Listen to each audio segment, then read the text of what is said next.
Bismillahirrahmanirrahim. Mego number 1 Adam alayhi salam go midi niyanai jannat ma dunya mi bien do cha pe khe ba dani aphe tawcha ne mego number 2 jannat uyin bawna nai mye sin ye ban sin shi ba dani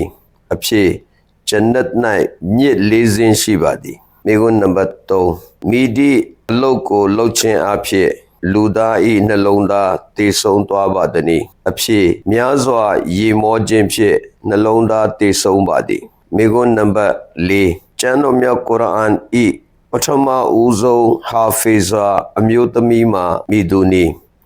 အဖြစ်ဟဇရတ်ဟဖ်ဆာ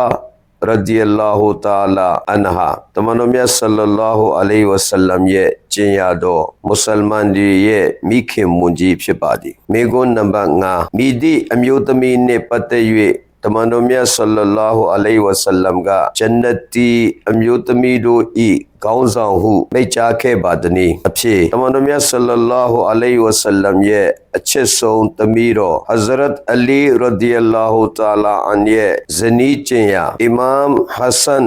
Imam Hussein radiyallahu ta'ala anhuma တို့ရဲ့မိခင်မ Hazrat Fatima Zahra